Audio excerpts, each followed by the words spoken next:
Сайн байцгаана уу та бүхэнд энэ өдрийн мэндийг хүргэе. Өнөөдрийнхөө видео хичээлээр C нэмэх параметрын хилэн дээр do while давталтыг хэрхэн бичих талаар та бүхэнд тайлбарлая. За түрүүний өмнөх бичлэгэн дээр while давталтыг та бүхэндээ тайлбарсан бичлэгийг оруулсан. Энэ удаагаар while давталтын дараагийн нөхцөл болох do while давталтыг та бүхэндээ тайлбарлана. За ерөнхийдөө бол while давталт, do while давталт хоёр бол хаюулаа. Одоо тухайн үйлдэлийг хийхэд хэдэн удаа давтах нь тодорхойгүй үед ашигладаг юм давталт байгаа.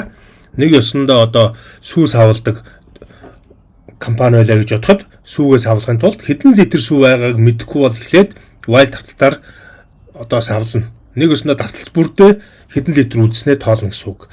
Харин do while давталт маань эхлээд үйлдэлээ хийчээд дараа нь нэг удаа ядаж үйлдэлээ хийчээд нөгөө сүүнийхээ одоо танкн дотор хэдэн литр сүү байгааг нь тоолоод давталтаа өргөжлүүлдэг гэсэн үг.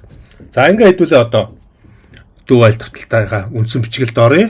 За өмнөх while давталтан дээр тайлбарласан шиг давталтын эхлэх утгууд байна. За өнөөдрийнхөө давталтын хувьсгчаар int i гэсэн хувьсгчаа сонгож авъя. За давталтын эхлэх утга буюу i тэгээ зааж өгье.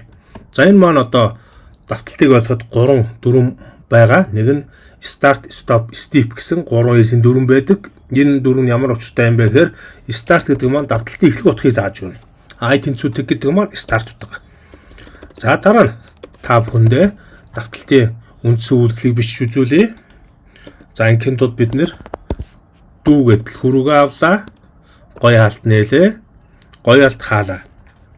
За энэ доор while гэсэн давталтаа бичиж өгдөг байгаа нөхцлөө бичнэ. Тэгэхээр энэ доор бичигдэж байгаа нөхцөл маань өөрөө do while давталтын stop буюу дуусах утга нь. Нэг өсөндөө I маань 10-аас бага буюу тэнцүү гэсэн нөхцөлийг энэ дээр бичиж өгнө. Бид нар өнөөдрийнхөө жишээгээр тэгээс одоо 10 хүртэлх тоон дарааллын нийлбэрийг хэвлэх жишээ үзнэ.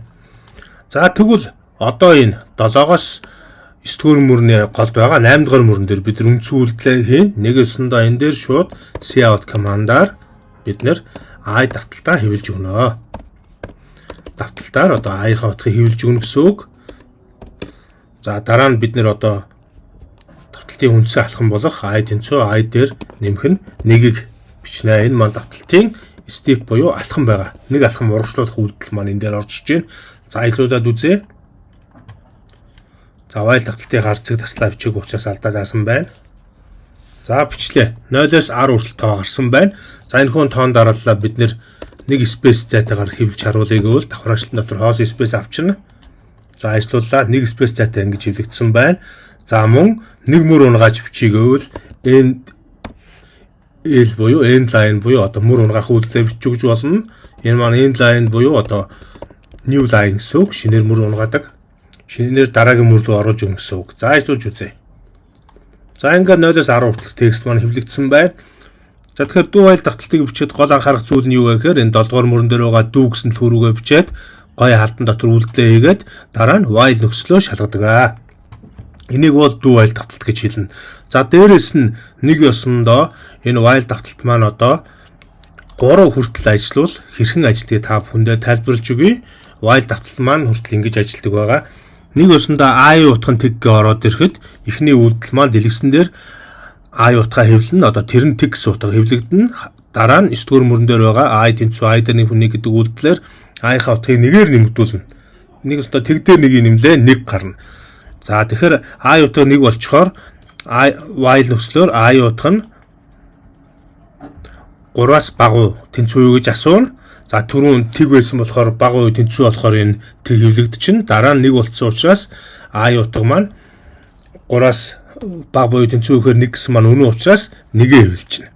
За ингээд дараа нь I-ийн утгыг нэгээр нэмэгдүүлээд I тэнцүү I дээр нэг 1 гээд одоо 1 дээр 1 нэмээд I утга 2 болно. Тэгэнгүүт 2 нь 3-аас 9 бага нь буюу тэнцүү нь өнөө учраас 2-оо хэвлэнэ. За дараа нь I-ийн утгыг нэгээр нэмэгдүүлээд I тэнцүү I дээр нэг 1 буюу одоо 2 дээр нэг 1 болоод I утга 3 болно. За 3-оо хэвлэлчин. Тэнгүүт 3 маань I утга нэгээр нэмэгдээд 4 болонгууд энэ нөхцөл маань дуусаад дараагийн үйлдэл рүү шилжээд энэ хэвлэх үйлдэл маань ингээд дуусчихна гэсэн үг. Нэг өсөндөө алхам маань эхлээд уурчлах тутамдаа 6 дугаар эхлэх нөхцлөөр, старт нөхцлөөр алхам маань уурс тутамдаа 11-р мөрөн дээрх нөхцлийг шалгаад тэр нөхцлийн дагуу 8-9-р мөр хийгднэ гэсэн үг. За үүнийг бол одоо do while давтал гэж хэлэх нэ. За өнөөдрийнхөө бичлэгт анхаарал хандуулсан та бүхэнд баярлалаа. Манай бичлэг танд таалагдсан бол манай сувгийг subscribe хийж дагаарай. Бичлэгүүдийг маань share хийгээрэй. Мөн биднийг дэмжиж комент бичээрэй. За мөн хүсвэл сэтгэлийн бэлтгэн хандивч хөргөж болно. За ингээд та бүхэндээ баярлалаа баяртай.